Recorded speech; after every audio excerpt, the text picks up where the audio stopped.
It's a story that I included in The Power of Intention. It's a story that I want to share here with you today. It is one of the most beautiful, and it's a true story as well. It goes like this. I call it the Shaya story. In Brooklyn, New York, this is titled, Where is God's Perfection? In Brooklyn, New York, CHUSH, C-H-U-S-H, CHUSH is a school that caters to learning disabled children. Some children remain in CHUSH for their entire school career, while others can be mainstreamed into conventional schools. At a CHUSH fundraising event, a dinner, the father of a CHUSH child delivered a speech that would never be forgotten by all who attended. After extolling the school and its dedicated staff, he cried out, "Where is the perfection in my son Shaya?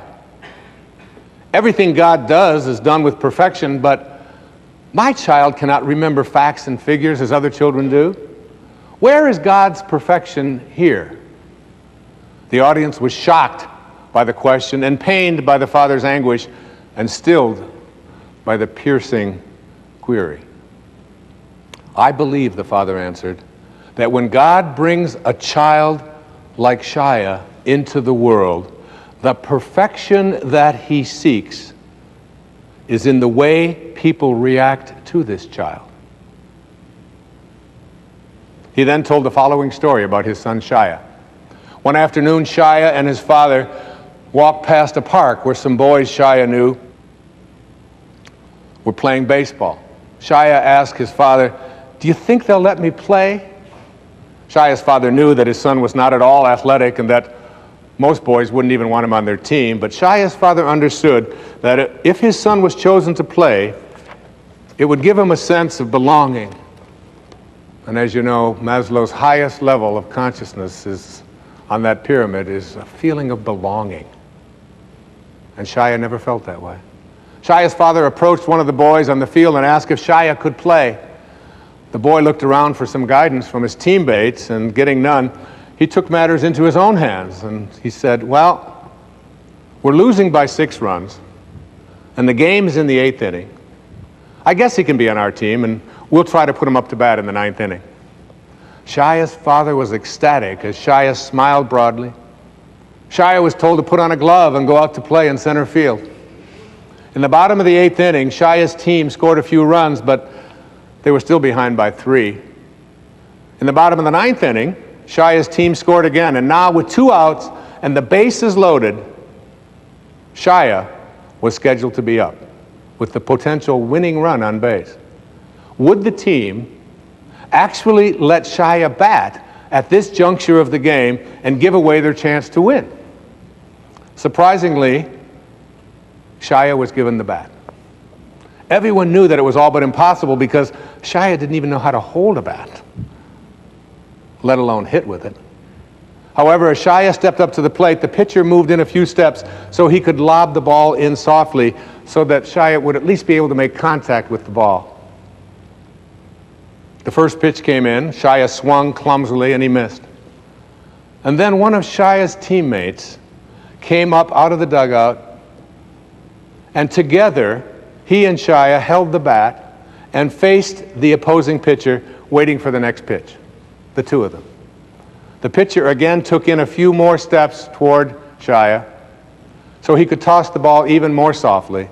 And as the pitch came in, Shaya and his teammate together swung the bat, and together they hit a slow ground ball to the pitcher. The pitcher picked up the soft grounder and could easily have thrown the ball to the first baseman. Shaya would have been out, and that would have ended the game. But instead, the pitcher took the ball and threw it on a high arc to right field, far beyond the reach of the first baseman. Everyone started yelling, "Shaya, Shaya, run to first, run to first." Never in his life had Shaya run to first. He scampered down the baseline, wide-eyed and startled. By the time he reached first base, the right fielder had the ball, and he could have thrown the ball to the second baseman, who would tag out Shaya, who was still running. But the right fielder understood what the pitcher's intentions were. So he threw the ball high and far over the third baseman's head. Everyone yelled, "Run to second, Shaya, run to second." Shaya ran toward second base as the runners ahead of him deliriously circled the bases toward home. As Shaya reached second base, the up to him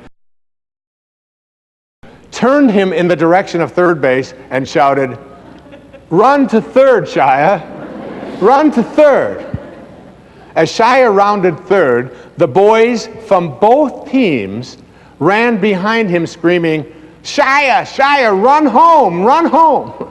Shaya ran home, stepped on home plate, and all 18 boys lifted him on their shoulders and made him the hero as he had just hit a grand slam and won the game for his team.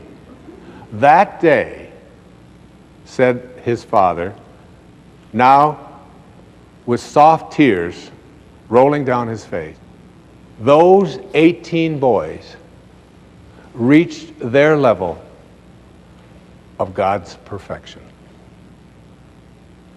Is that a beautiful story? It always touches me.